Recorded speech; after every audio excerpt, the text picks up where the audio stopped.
سے منظر میں کچھ باتوں کا ذکر کیا تھا، اور ظاہر ہے کہ یہ وہ دور تھا، میں نے عرض کیا تھا کہ سرکار دو عالم صلی اللہ علیہ وسلم کو دنیا سے پردہ کیے ہوئے ابھی 50 سال ہی گزرے تھے، تو ظاہر ہے کہ وہ صحابہ اور تابعین کا زمانہ تھا۔ صحابہ کرام میں سے بھی قلیل تعداد موجود تھی، زیادہ نہیں تھے، کم تعداد میں موجود تھے، اور صحابہ کرام کی صحبت پانے والے تابعین کا زمانہ تھا۔ تو اس لیے یہ بات دل کو زیادہ دکھتی ہے اور زیادہ اندوہناک لگتی ہے کہ ایسے زمانے میں اتنا بڑا خون آشام واقعہ پیش آ گیا۔ تو اس کے پیچھے جو پس منظر تھا وہ میں نے آپ کے سامنے ذکر کیا تھا، اور میں ایک چھوٹی سی وضاحت اس میں صرف اتنا کرنا چاہتا ہوں کہ جب ہم نے پس منظر پر بات کی تھی تو اس میں حضرت سیدنا امیر معاویہ رضی اللہ تعالیٰ عنہ کا تذکرہ بھی آیا تھا۔ صحابیت کے شرف کے اعتبار سے ہمارا یہ عقیدہ ہے اہل سنت والجماعت کا کہ صحابہ کے درمیان درجات موجود ہیں۔ یوں سمجھیے کہ سارے کے سارے صحابہ ایک درجے کے نہیں ہیں، صحابہ کرام کے درمیان درجات موجود ہیں، مگر ہمارا یہ عقیدہ اور ایمان ہے کہ صحابہ کے درجے میں ان کے اعتبار سے جو سب سے ادنا بھی ہے وہ بھی امت کے اولیاء سے افضل ہوتا ہے۔ یہ ہمارا بنیادی ایمان اور عقیدہ ہے۔ مگر ایک بات جس کو میں اپنے احساسات کے تحت جو مطالعہ قرآن و سنت کا کرنے کی مجھے توفیق ملی اس حوالے سے عرض کرنا چاہوں گا کہ یہ جو درجات صحابہ ہیں اس کو آپ اس سے سمجھیے کہ وہ لوگ جو مدینہ آنے سے پہلے مکہ میں مسلمان ہوئے، اور مدینہ منورہ کے وہ لوگ جو حضور کی مدینہ ہجرت کرنے سے پہلے مکہ میں جا کر مسلمان ہوئے تھے، جس کو ہم کہتے ہیں بیعت عقبہ اولا، بیعت عقبہ ثانیہ۔ شکریہ جی۔ وہ جو لوگ پہلے مسلمان ہوئے تھے وہ السابقون الاولون کے زمرے کے اندر آتے ہیں۔ ان کے مقام کا مقابلہ اب یوں سمجھیے کہ جو جتنا پہلے دولت اسلام سے مشرف ہوتا گیا، اس کو اور سمپل کروں کہ جو جتنا مشکل حالات میں اسلام کے دائرے کو قبول کرتا رہا، یعنی ایک وقت وہ تھا کہ مسلمان ہونا دنیا کو اپنا مخالف بنانا تھا۔ مسلمان ہونے کا مطلب پورے شہر مکہ کا بائیکاٹ ہونا تھا، خاندان چھوڑ دیتا تھا، رشتہ دار چھوڑ دیتے تھے، آپ تنہا ہو جاتے تھے، کمزور ہوتے تھے تو لوگ آپ پہ ظلم کرتے تھے، ستم کرتے تھے۔ حضرت بلال پہ ہونے والے مظالم آپ نے سنے ہیں۔ پھر ایک وقت وہ آ گیا، میں بات کو شارٹ کرتا ہوں، ایک وقت وہ آ گیا مدینہ ہجرت کرنے کے بعد جب مسلمانوں کی ریاست بن گئی، اب مسلمان ہونا یہ فائدے والا کام تھا، مسلمان نہ ہونے میں نقصان تھا۔ جب ایک ریاست بن گئی، مسلمان طاقت بن گئے اور کافروں کو مغلوب کیا جانے لگا، کافر نیچے ہوتے گئے، مسلمان اوپر ہوتے گئے، مسلمان دنیاوی اعتبار سے اقتدار میں آ گئے، حکومت میں آ گئے، اب تو پھر ہر بندہ اسلام کی طرف لپکنے لگا۔ اب تو اسلام آسان کام ہو گیا تھا۔ اب مجھے آپ بتائیے، آپ خود فیصلہ کریں، وہ جو اس وقت اسلام کی طرف آیا جب مسلمان ہونا کانٹوں کے اوپر چلنے والی بات تھی، ہاتھ میں کوئلے پکڑنے والی بات تھی، اور پھر جو اس وقت مسلمان ہوا جب اسلام کو تخت و تاج مل چکا تھا، تو کیا یہ دونوں برابر ہو سکتے ہیں؟ نہیں ہو سکتے برابر، یہ دونوں برابر نہیں ہو سکتے ہیں۔ بس اتنی موٹی بات آپ ذہن میں رکھیے۔ میں ایک حدیث پاک کا حوالہ دینا چاہتا ہوں، صحیح مسلم کی حدیث پاک ہے، تاکہ آپ کو پتہ چلے کہ صحابہ کرام کے درمیان بھی رتبوں اور درجوں کا فرق ہے۔ حضرت خالد بن ولید، کتنا بڑا نام ہے، سیف اللہ ہیں، اللہ کی تلوار ہیں۔ مسلمانوں کے لیے بہت بڑا کام کیا، مگر مسلمان کب ہوئے؟ صلح حدیبیہ کے بعد۔ 13 سال مکہ کے گزر گئے تھے، 6 سال مدینہ کے گزر گئے تھے، سرکار کی حیات ظاہری کے آخری 4 سال ان کو ملے۔ صلح حدیبیہ کے بعد جب کافروں کا زور ٹوٹ گیا تھا، جب مکہ والے مشرکوں کا جو طاقت تھی وہ ختم ہو گئی تھی، غزوہ بدر ہو گئی تھی، غزوہ احد ہو گئی تھی، غزوہ خندق ہو گئی تھی، غزوہ خندق میں 12,000 کافر آئے تھے، سرکار نے فرمایا اب یہ اتنی بڑی طاقت میں کبھی دوبارہ نہیں آ سکتے ہیں۔ اب مسلمانوں کا دور شروع ہو رہا ہے۔ خالد بن ولید رضی اللہ تعالیٰ عنہ اس دور میں مسلمان ہوئے۔ اب جو اصل حدیث پاک ہے، ان کا کسی بات پہ جھگڑا ہو گیا حضرت عبد الرحمن بن عوف سے۔ حضرت عبد الرحمن بن عوف رضی اللہ تعالیٰ عنہ یہ صحابی ہیں شروع کے، آقا کے اولین زمانے کے، اس دور کے صحابی ہیں۔ جب جھگڑا ہوا، خالد بن ولید جوان آدمی تھے، جذبات میں آ کے تھوڑی سخت باتیں کر دی۔ انہوں نے آ کے سرکار کو شکایت کی کہ خالد نے میرے ساتھ نامناسب باتیں کی ہیں۔ تو آپ جانتے ہیں سرکار نے کیا فرمایا؟ میرے صحابہ کو برا بھلا مت کہو۔ یہ بات حضور کن سے کہہ رہے ہیں؟ حضرت خالد سے کہہ رہے ہیں کہ حضرت خالد صحابی نہیں ہے؟ حضرت خالد بھی تو صحابی ہیں، وہ بھی آقا کے صحابی ہیں، مگر میرے آقا ان سے فرما رہے ہیں خالد میرے صحابہ کو برا بھلا مت کہو، تم اگر خود پہاڑ کے برابر بھی دولت خرچ کر لو، وہ جو میرے پرانے ساتھی ہیں انہوں نے اگر ایک لپ بھر بھی خرچ کیا تھا، تمہارا خود پہاڑ کے برابر خرچ کرنا ان کی برابر نہیں کر سکتا ہے۔ میں نے آپ کے سامنے ایک مثال رکھی ہے سمجھانے کے لیے کہ درجات کا فرق ہے۔ اور حضرت امیر معاویہ رضی اللہ تعالیٰ عنہ یہ جانتے کب مسلمان ہوئے؟ یہ کب مسلمان ہوئے؟ جب مکہ فتح ہو گیا۔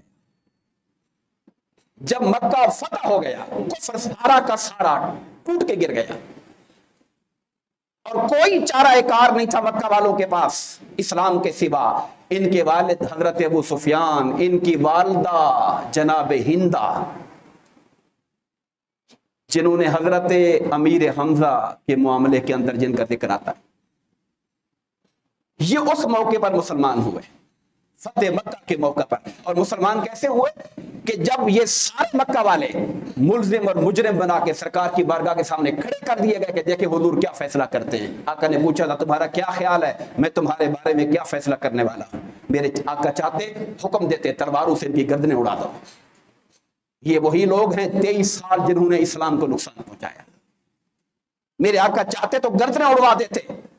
آقا نے پوچھا تمہاری کیا رائے ہے، میں کیا کرنے والا ہوں؟ انہوں نے کہا آپ ایک شریف اور معزز باپ کے بڑے کریم بیٹے ہیں، آپ ہمیں آپ سے محبت اور پیار کی امید ہے۔ تو فرمایا جاؤ میں تم سے وہی بات کہتا ہوں جو حضرت یوسف نے اپنے بھائیوں سے کہی تھی، اذهبوا فانتم طلقاء، جاؤ میں نے تمہیں آزاد کیا، معاف کیا تمہیں میں نے۔ اس طبقہ کے لوگوں میں سے حضرت سیدنا امیر معاویہ رضی اللہ تعالیٰ عنہ ہیں۔ اب آپ مجھے بتائیے، یہ باتیں تلخ ضرور ہیں، مگر ہمارے دل کو واضح طور پہ فیصلہ کر لینا چاہیے کہ ہمارا دل، ہماری محبتیں، ہماری چاہتیں، ہمارا عشق کہاں ہونا چاہیے۔ وہ علی مرتضی رضی اللہ تعالیٰ عنہ جنہوں نے سب سے پہلے میرے مصطفیٰ کے ساتھ نماز پڑھنے والے تھے، کائنات میں سب سے پہلے پڑھنے والے حضرت خدیجہ تھی اور حضرت علی مرتضی رضی اللہ تعالیٰ عنہ تھے۔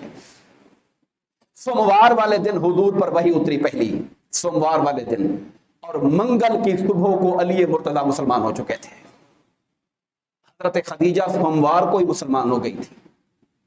علی مرتضی کہتے رات کو حضور نے مجھے دعوت دی، میں نے آقا سے کہا کہ یہ بہت بڑا فیصلہ ہے، میں اپنے ابا جی سے پوچھ نہ لوں، حضرت ابو طالب سے، ان سے مشورہ نہ کر لوں؟ سرکار نے کہا نہیں، اگر تمہارا ارادہ نہیں ہے تو ابھی بات کو چھپا کے رکھو، اللہ نے مجھے ظاہر کرنے کا حکم نہیں دیا۔ وہ کہتے ہیں ساری رات میں کروٹیں بدلتا رہا، جاگتا رہا، مجھے سمجھ نہیں آ رہی تھی، مگر صبح اللہ نے میرا سینہ کھول دیا اور میں نے باپ کے مشورے کے بغیر مصطفیٰ کے دین کا کلمہ پڑھ لیا تھا۔ یعنی اسلام اترا، اگر 27 رمضان کو پہلی وحی اتری تھی تو 28 کو مولا کائنات علی مرتضی نے اسلام کا کلمہ پڑھ لیا تھا۔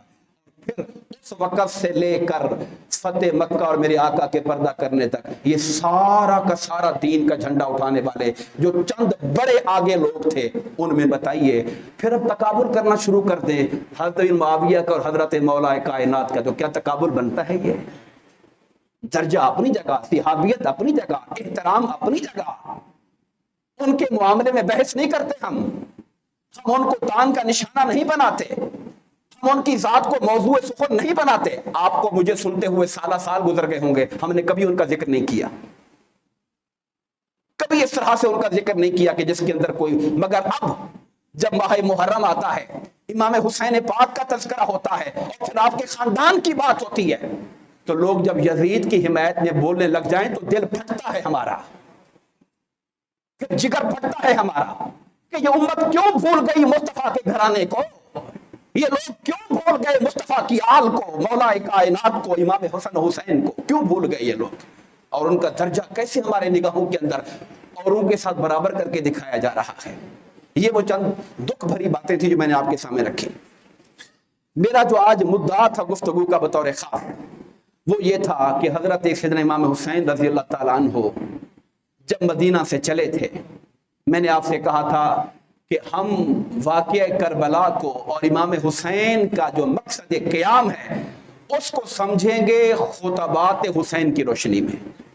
امام حسین نے کیا باتیں کی تھی، آخر وہ ساری باتیں تاریخ میں آئی ہوئی ہیں۔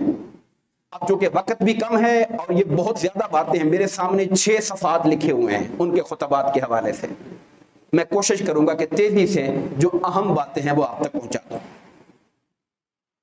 جب 60 ہجری کی رجب میں حضرت امیر معاویہ رضی اللہ تعالیٰ عنہ نے انتقال کیا اور خبر مدینہ پہنچی اور یزید کی بیعت لینے کے لیے گورنر مدینہ نے آپ کو اپنے محل میں بلایا، تو آپ نے جواب میں فرمایا ہم اہل بیت نبوت ہیں، ہم مادن رسالت ہیں، یعنی رسالت کی کان ہے ہمارا گھر، ہمارے گھر سے رسول اٹھے ہیں، اور ہمارا گھر وہ ہے جہاں اللہ کے ملائکہ آیا جایا کرتے تھے، آسمانوں کے فرشتے ہمارے گھر میں اترتے تھے۔ جبکہ یزید ایک فاسق ہے، شراب خور ہے، بے گناہوں کا قاتل ہے، سرے عام گناہ کرنے والا ہے، بتاؤ کیا میرے جیسے شخص کی بیعت کر سکتا ہے؟ یہ آپ نے جواب دیا تھا۔ تو مروان وہاں بیٹھا ہوا تھا، مروان اس نے بڑے سختی کے ساتھ گورنر نعمان بن بشیر سے کہا ان کو نہ جانے دینا، بیعت لے لو ان سے ورنہ قتل کر دو۔ تو اس پر آپ نے مروان سے کہا تھا امت اسلامی پر جب یزید جیسا حاکم مسلط ہو جائے تو پھر اسلام کو تو سلام ہو جائے گا نا، پھر اسلام کی فاتحہ پڑھ لو پھر مسلمانوں کی۔ دوستان گرامی قدر، آپ مدینہ سے نکلے تو آپ کے بھائی تھے جناب محمد بن حنفیہ، حضرت علی کے بیٹے، سیدہ کائنات کے علاوہ کسی اور بیوی سے تھے، محمد بن حنفیہ ان کا نام تھا۔ آپ نے ان کے نام میں خط لکھا، وہ روکتے تھے کہ آپ نہ جائیں آپ نہ جائیں، آپ نے خط لکھا ان کو، فرمایا انی لم اخرج اشرا ولا بطرا ولا ظالم ولا مفسدا، میں کسی نام و نمود کے لیے نہیں نکل رہا، میں کوئی شہرت پانے کے لیے نہیں نکل رہا، میں کسی پر ظلم کرنے کے لیے نہیں نکل رہا، میں زمین پر فساد کرنے کے لیے نہیں نکل رہا، میں صرف اور صرف اپنے نانا کی امت کی اصلاح کرنے کے لیے نکل رہا ہوں میں۔ اور آپ نے فرمایا میں نیکی کا حکم دینے، برائی سے منع کرنے، اور اپنے نانا آقا نامدار اور اپنے بابا علی مرتضیٰ کے کردار کی پیروی کرنے کے لیے نکل رہا ہوں میں۔ یہ آپ نے نکلنے کا مقصد بیان کیا۔ جب آپ کا قافلہ مکہ سے عراق کی طرف روانہ ہوا تو آپ کے چچا زاد کزن تھے عبداللہ بن جعفر، انہوں نے آپ کو خط بھیجا مدینہ سے اور کہا براہ کرم آپ نہ جائیں، کیونکہ ہر ایک جانتا تھا کہ امام حسین کو شہید کیا جائے گا، تو ہر ایک کے دل میں خدشہ تھا کہیں یہ سفر شہادت کا سفر نہ ہو، لوگ روک رہے تھے آپ نہ جائیں آپ نہ جائیں۔ تو آپ نے جواب میں لکھا کہ میں نے اپنے نانا رسول اللہ کو خواب میں دیکھا ہے آج، اور انہوں نے مجھے ایک چیز کے بارے میں خبر دی ہے اور مجھے اس کام کو پورا کرنے کا حکم دیا ہے، خواہ اس میں میرا فائدہ ہو یا نقصان، میں بچوں یا میری جان چلی جائے، میں نانا مصطفیٰ کے کام کو پورا کر کے آؤں گا میں، جو انہوں نے مجھے حکم دیا ہے۔ اور ساتھ فرمایا اگر میں چیونٹی کے بل میں بھی گھس جاؤں اپنی جان بچانے کے ارادے سے کہ میں مارا نہ جاؤں، چیونٹی کے بل میں بھی گھس جاؤں تو بنو امیہ مجھے باہر نکال کے پھر بھی قتل کر دیں گے، مجھے نہیں چھوڑیں گے وہ لوگ، کیونکہ جب تک میرا وجود ہے اس وقت تک بنو امیہ کا اقتدار کبھی اپنے اقتدار کو وہ جائز سمجھ ہی نہیں سکتے، ان کے دل کے اندر خود بت رہے گی میرے ہوتے ہوئے، وہ مجھے نہیں چھوڑیں گے۔ اب چل پڑے عراق کی طرف۔ ایک سفر کا عراق لمبا سفر تھا، رستے میں منزلیں آتی تھی، ٹھہراؤ کی جگہ جہاں پہ قیام کرتے تھے۔ ایک منزل تھی قصر بنی مقاتل، آپ نے وہاں قیام کیا۔ جب رات کا پہر آیا تو لوگوں سے کہا اٹھو، نوجوانوں سے کہا پانی کی مشکیں بھر لو، آپ کو اندازہ تھا کہ آگے ہونے کیا والا ہے، کہا پانی کی مشکیں بھر لو اور نکل پڑو۔ جب یہ قافلہ چل پڑا، ابھی رات کا پچھلا پہر تھا، صبح نہیں ہوئی تھی کہ امام حسین رضی اللہ تعالیٰ عنہ کے منہ سے ایک جملہ نکلنے لگا، انا للہ و انا الیہ راجعون، الحمدللہ رب العالمین۔ یہ جملہ بار بار اب کہنے لگ گئے۔ قافلے والے حیران کہ انا للہ، آپ جانتے ہیں کہ یہاں پر کوئی بھی انا للہ پڑھے تو آپ کے کان چونکے گے، اللہ خیر کرے، کیا ہو گیا ہے، کوئی فوت ہو گیا ہے، کیا ہو گیا ہے۔ لوگوں نے جب بار بار امام کی زبان سے انا للہ کے کلمات سنے تو حضرت علی اکبر آپ کے لخت جگر بیٹے نے پوچھا بابا جان کیا بات ہے، آپ انا للہ کیوں پڑھ رہے ہیں؟ تو آپ نے فرمایا میں گھوڑے کی زین پہ سر رکھ کر تھوڑی دیر مجھے اونگ آ گئی، تو میں نے اس اونگ میں ایک غیبی آواز دینے والے کی آواز سنی جو کہہ رہا تھا لوگ رات کے اندھیرے میں جا رہے ہیں اور موت ان کے ساتھ ساتھ چل رہی ہے۔ لوگ رات کے اندھیرے میں جا رہے ہیں، موت ان کے ساتھ ساتھ چل رہی ہے۔ مجھے معلوم ہو گیا کہ یہ ہماری موت کی خبر ہے۔ اس پر حضرت علی اکبر نے کہا کہ بابا جان اللہ تعالیٰ بری چیزوں سے بچائے، مگر مجھے یہ بتائیں بابا کیا ہم حق پر ہیں یا نہیں؟ کیا ہم حق پر ہیں یا نہیں؟ تو امام حسین نے جواب دیا تھا میرے بیٹے خدا کی قسم ہم حق پر ہیں، اور آل مصطفیٰ حق کے بغیر قدم نہیں اٹھایا کرتی ہے۔ تو پھر علی اکبر نے جواب دیا بابا اگر ہم راہ حق پر ہیں تو پھر موت کا کیا ڈر ہے؟ اگر ہم راہ حق پر ہیں تو پھر جینا بھی حق پر ہے، مرنا بھی حق پر ہے، پھر موت کا کیا ڈر ہے؟ آپ نے کہا میرے بیٹے اللہ تمہیں بہترین جزا دے، تو نے بیٹے ہونے کا حق ادا کیا ہے۔ دوستان گرامی قدر، یہ قافلہ چلتا رہا، پھر آگے ایک جگہ آئی عقبہ بن عبدالعزیز، وہ کہتے مقام بیضا جگہ آیا، وہاں ٹھہراؤ ہوا، آپ نے وہاں پر خطاب کیا۔ وہاں پہ ہور اپنا لشکر لے کر پہنچ گیا تھا مقام بیضا پر، اس نے اس کے ساتھ 1000 فوجی تھے، لشکر تھا، آپ کو آ کے وہاں پہ روکا۔ تو آپ نے وہاں پہ کہا لوگو، اللہ کی حمد و ثنا کر کے کہا لوگو میرے آقا کا فرمان ہے، رسول اللہ کا فرمان ہے، جو شخص ایسے بادشاہ کو دیکھے جو ظالم ہو، ایسے بادشاہ کو دیکھے جو اللہ کی حرام کردہ چیزوں کو حلال سمجھتا ہو، جو اللہ کے وعدوں کو توڑتا ہو، جو سنت مصطفیٰ کی خلاف ورزی کرتا ہو، اللہ کے بندوں کے ساتھ ظلم کرتا ہو، سرکشی کرتا ہو، اور وہ دیکھنے والا بندہ نہ اپنے عمل سے نہ اپنے زبان سے حاکم پہ اعتراض کرے، یعنی زبان بھی گونگا بن جائے اور اپنے ہاتھ سے بھی کام نہ کرے۔ ہاتھ کی طاقت ہوتی تو ہاتھ سے کرتا، ہاتھ کی طاقت نہیں تھی، کم از کم زبان سے تو کہتا کہ یار یہ غلط ہو رہا ہے، یہ کام ٹھیک نہیں ہو رہا۔ جو اپنے قول و فعل سے چپ ہو جائے تو اللہ کو حق ہے جو سزا اس کو دے، اللہ چپ رہنے والے کو وہی سزا عطا فرما دے گا۔ یہ آپ نے ہور کے لشکر کو آپ نے یہ خطاب فرمایا اور کہا سن لو میری بات، تمہارے آج کے حاکموں نے شیطان کی اطاعت اختیار کر لی، اللہ کی اطاعت کو چھوڑ دیا، انہوں نے فساد مچا دیا، حدود شریعت کو معطل کر دیا، مال غنیمت کو غصب کر لیا، حرام کو حلال، حلال کو حرام کر دیا۔ اور فرمایا تمہارے قاصد میرے پاس آئے تھے، کیا امام آئیں آپ ہماری رہنمائی کریں، تمہارے پیغام آئے تھے، تمہارے خط آئے تھے، میں تو تمہارے پیغام پہ آیا ہوں تمہارے پاس، اگر تم اپنی بیعت کو اور اپنے وعدے کو پورا کرو گے تو میں حسین ہوں، علی و فاطمہ کا بیٹا ہوں میں، میری جان تمہاری جان کے ساتھ، میرے گھر والے تمہارے گھر والوں کے ساتھ ہوں گے۔